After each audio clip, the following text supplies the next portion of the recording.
What's going on, Guardians? It's Tizzle here. Today, we'll be going over the best loadouts and strategies to use in the second dungeon to come to Destiny 2, the Pit of Heresy. This dungeon is located on the moon and is, in my opinion, the easiest dungeon to complete solo flawless. It has its challenges for sure, particularly the totems, but if you follow my loadout suggestions, then I am confident that you will get it done with ease. Without further ado, let us jump into the gameplay. As mentioned in my last video, I am assuming that if you are attempting a solo flawless run, that you are familiar with the mechanics of the dungeon, so I'll not really be going over what to do. I will simply be giving tips and loadout suggestions on each encounter to get it done in what I think is the easiest way possible. So for the first encounter, Necropolis, you have to take out the Wizard, Knight, and Shrieker. I'm running my full Warmind Cell build as it is great for clearing ads. I featured it in my last video, and I also made an in-depth breakdown of it that you can visit here if you are interested. But basically, I'm on top tree Nova Bomb with Controverse Holds, taking advantage of the seasonal artifact mod Warmind's Decree, which allows void damage to create Warmind cells. I then have on the Succession Sniper Rifle, Ikelos SMG for spawning more Warmind cells, and Xenophage. Xenophage does work in this dungeon. It hits hard and can output a lot of damage. It is extremely versatile for both ad clear, taking out majors, or even boss DPS. I love it in the opening encounter for taking out the two solar wizards quickly and easily. As well, Wrath of Rasputin allows it to create Warmind cells.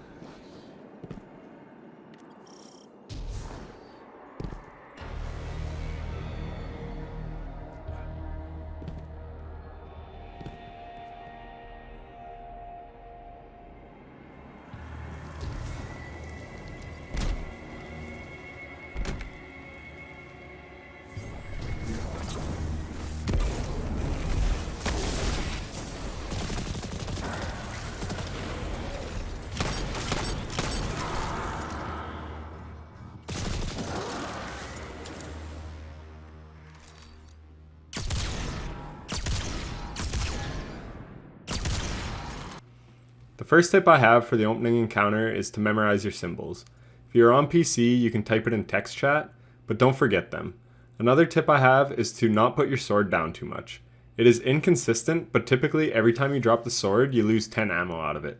I have done the whole opening encounter with just one sword before by conserving ammo and using your sword super smartly.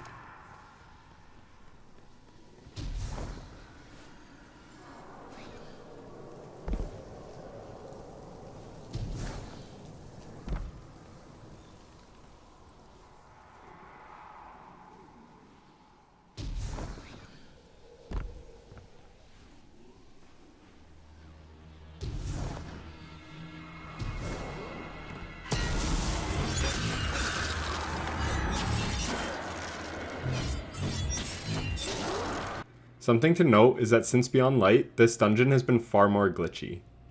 In the first room I throw a grenade on the Knight because typically he is surrounded by Thrall, but in this run there were no Thralls at all in the Knight room.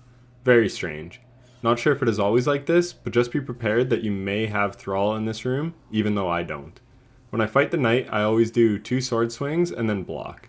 Keep doing that to slowly chip him down and hit him with your super whenever you have it.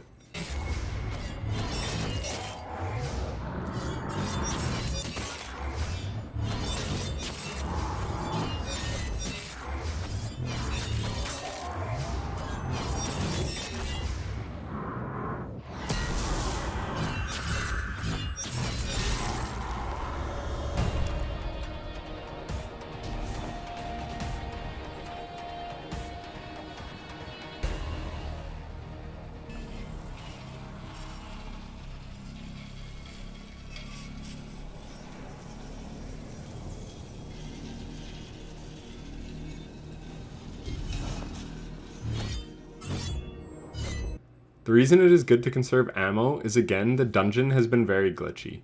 Knights used to spawn on the bridges with ogres, but now they seldom ever spawn. So if you need another sword, you have to go back to the beginning room. It is not a huge deal, but it definitely makes it take more time. Speaking of more time, just like I said in my last video, it is fine to go slow. Play your life above all else. Solo flawless is all that matters. How long it takes does not.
Personally, when I take out the Shrieker, I don't kill the Ogres. I have done the pit well over 100 times, so I know what I am doing, but if you feel more comfortable killing every ad as you go, then definitely feel free.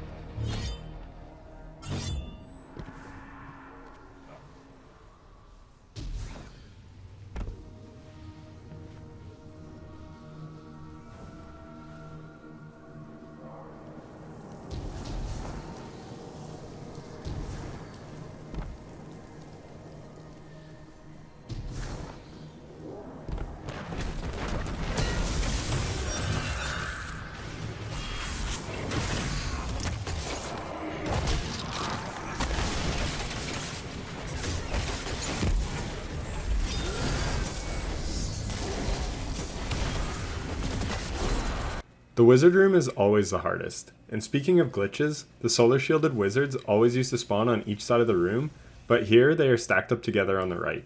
Regardless, it is easy to just xenophage them down and then focus on the wizard.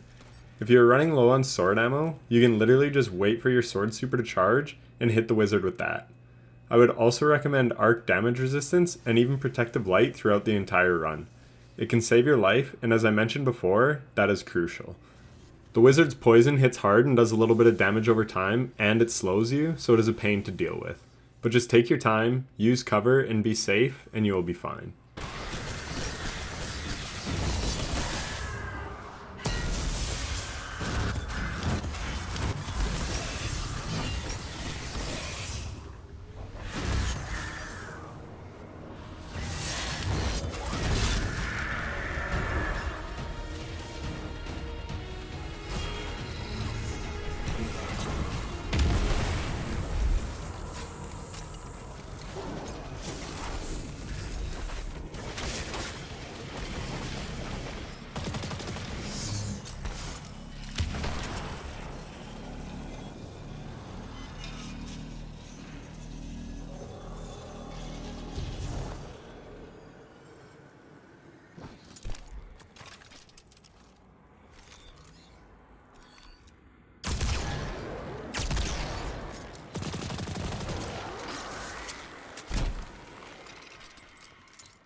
After all 3 rooms are cleared, just head down to the end and take out the Pit Keeper. The Pit Keeper is the only ad you have to take out here. Once he is down, the door will open and you can head to the next encounter. If you watched my last video, I mentioned that when I cleared all the dungeons, I did so on a hunter while I was still on console. The biggest reason I wanted to use a hunter was invisibility, specifically for this encounter. Getting by the ogres in the maze can be a real pain in the ass without invisibility. I am no expert on this part because to this day when I run pit, I use a hunter to blaze past this part.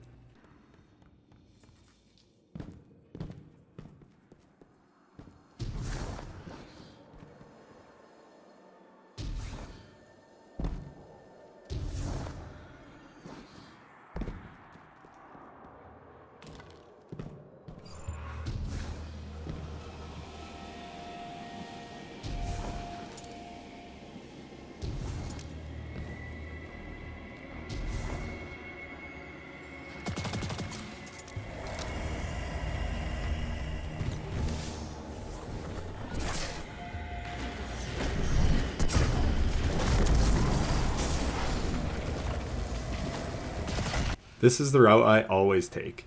I always go left first, then middle, then right. If you have a route that works better for you, then obviously follow it. This is just the way I know best.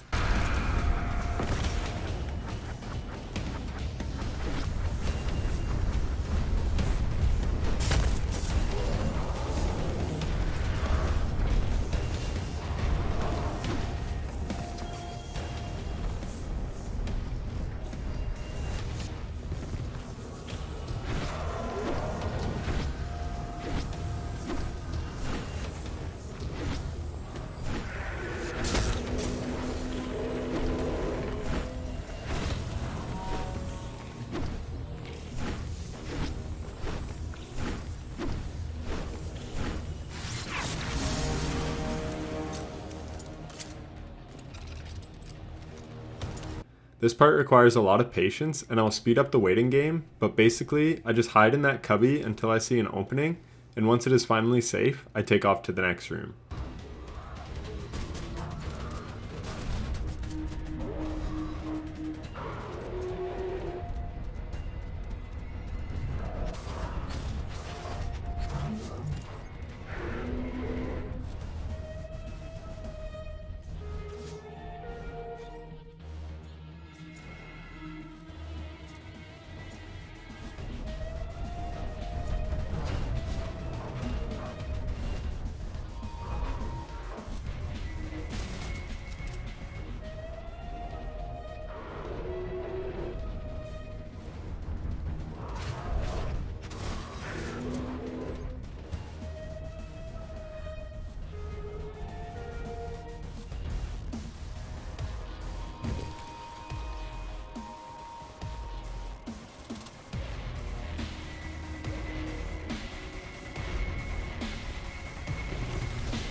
Again, Xenophage is a monster here. Great for dealing with the knight, and then can spawn Warmind cells to clear the rest of the adds.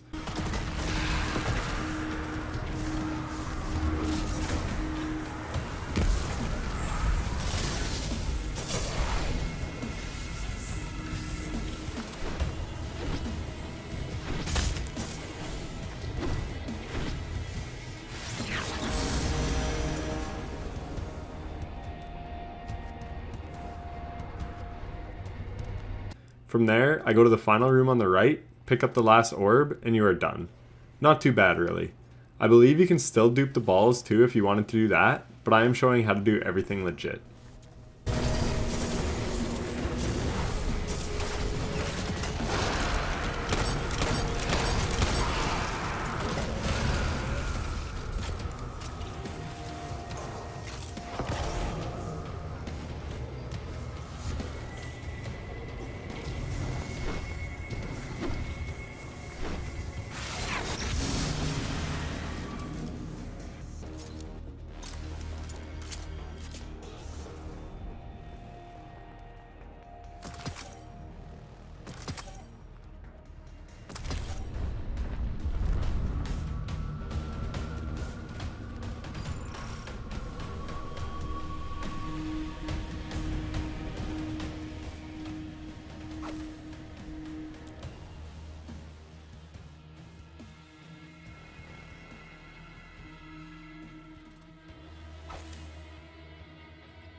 The next encounter, the Chamber of Suffering, or as many people call it, Totems, is definitely the hardest in my opinion. But if you watched my last video and saw my Thrallway strat, then this is extremely similar.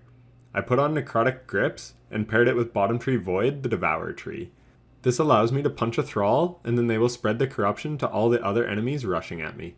And every time one dies, you will get your health back, so long as Devourer is procced. When I did this on my hunter, I used Top Tree Arcstaff with Assassin's Cowl to basically be invisible the whole time.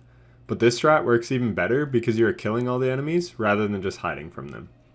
Two big tips here are to run Arc Damage Resistance and Concussive Dampener. This will make the Knight's Arc Blast hurt a lot less. They still hurt and flinch the hell out of you, but just not as much. You really want to deal with them quickly. 2 Xenophage shots should usually do the trick, but sadly, they sometimes glitch out and spawn 2 on the same side, or they will warp sides, or when you hit one with a Xeno shot, it will stagger back and you will not have an angle to shoot it. But just do your best and get them down as quickly as possible. I'll be completely honest with you, this is not a clean run at all. This was my first attempt at solo flawless on my Warlock. I knew the strats I wanted to use and got it done first try, but it was very chaotic as I did not have the rhythm of the room down at all, as I hadn't ran it in quite some time. I mess up in a number of spots. I don't melee the adds as much as I should to spread the corruption, and I get quite lucky a few times barely making it back to the plate. How you want to do this encounter is to get the knights holding the orb's health very low, or even kill them from the plate with your sniper or xenophage, and then go pick up the orb and rush straight back. As well, a common strategy is to only go after the left and right knights, as they are easy to chip down from the middle plate. Again, this is not a race. I was pressing here and was certainly rusty. Regardless, I got it done, even though it was ugly. Don't be afraid to use your super to take out a knight if you need a quick kill to get back to the middle plate. I hope my run showed you that you don't have to be perfect to get this encounter done.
When you are jumping down here, it can be very nerve-wracking. I literally died here 4 or 5 times on my hunter when going for solo flawless the first time. I find it much easier to do on a warlock as they float, so you can just jump down one ledge at a time, and then just time your jumps with the rotating spikes and swinging lamps. From there, we have the last encounter before the boss room. I'm sure there are maps on the internet of the symbol locations if you like, but I never bothered to learn my way around here. I simply always head to the right and look for red on my radar. A tip that I will give is to swap to a solar scout or a solar bow for this part. You want to keep your distance and pick off the enemies from afar, and you want solar so that you can deal with the wizard's shields. Just take your time here and really mind your jumps. Again, it is not a race. Some of these wizards can be quite tough to get to, but just be careful as you are almost to the boss. And once again, Xenophage is great here for dealing with the wizards. That is why I was looking for ammo all over after I finished the Totems encounter.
For the boss room, I strongly recommend double solar damage resistance, as the boss's fire can melt you very quickly.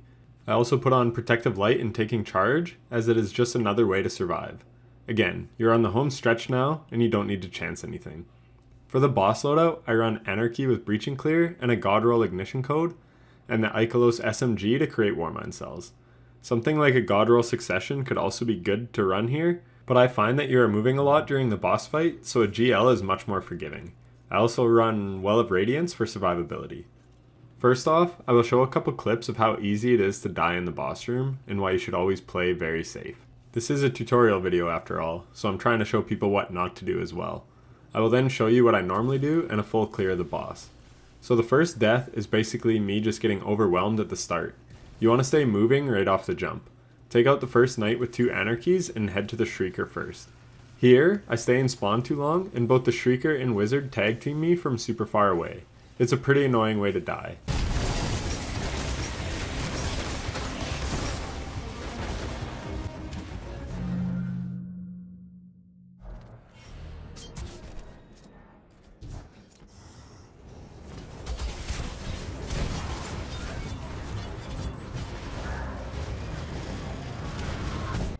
In the next one, I head straight to the Shrieker first, and then to the Wizard.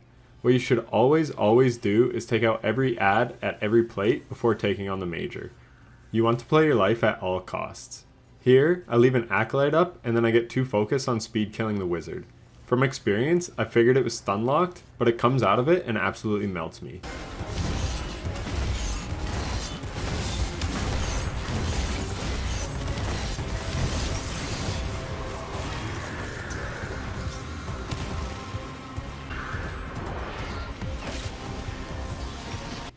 In the next attempt, I once again get too greedy. Do not mess with these wizards, as they will wreck you.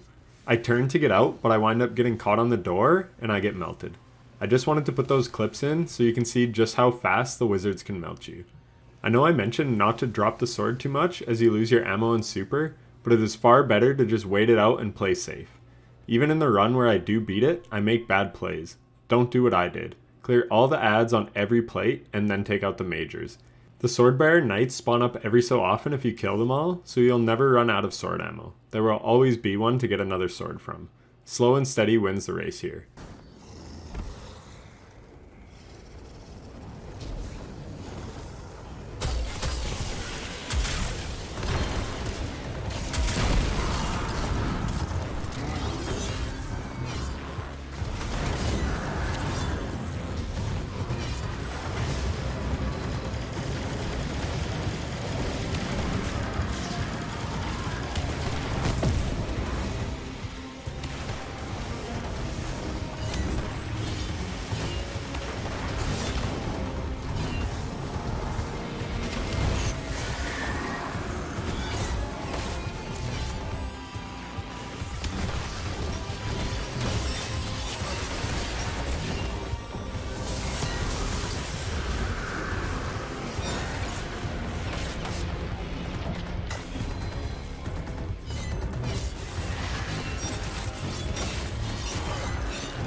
Once all the mages are down, you can start slamming the orbs. Each time you slam an orb, waves of enemies spawn in. Take out all the enemies before slamming the final orb to start damage phase. In the end, I went with Necrotic Grips over Ophidian Aspects for my exotic, just because survivability is more important than DPS.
One thing I should definitely mention is you want to kill the last Swordbearer Knight just before slamming the final orb to start DPS. If the Knight is dead too long before you slam, then another one will spawn in and you will have to deal with that while trying to DPS the boss. Just something to take note of.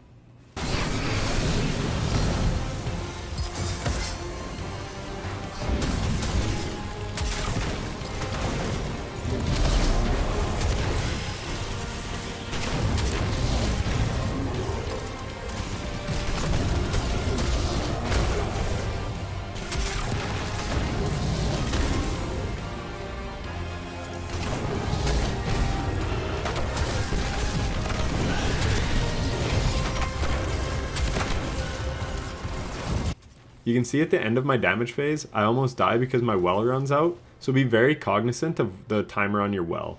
Again, always play safe. And lastly, I stay in the center when he is kneeling to get a bit more damage in.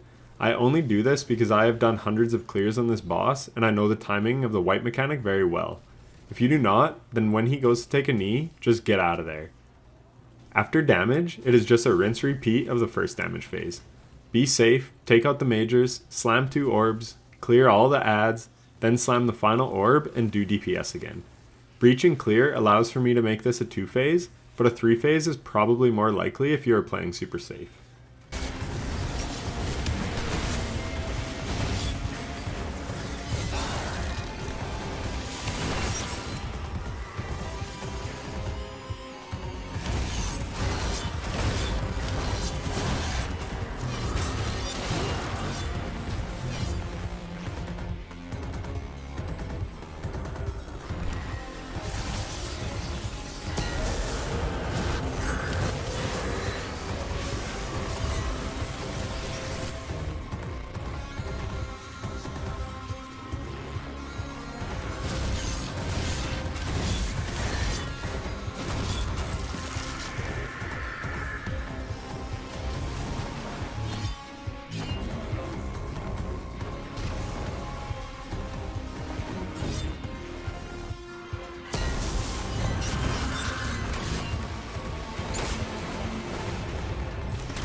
And that is it for the video. I hope my strats gave you some good ideas on what to use, and that my gameplay gave you some good ideas of what not to do, and how to be more careful when you run it for yourself. I can't express how much Breach and Clear helps to solo these dungeons, and you will really see that tomorrow on the Prophecy boss. I hope this video helps you out in some way, and if it helps you solo flawless a Pit of Heresy, let me know down in the comments below. It is always nice to hear that my content helped someone. But that is it from me. If you enjoyed this video or found it helpful, then a like would be greatly appreciated. And if you want to see more helpful content in the future, then be sure to subscribe. Lastly, if you made it this far, I just want to say thank you so much for watching, and take care.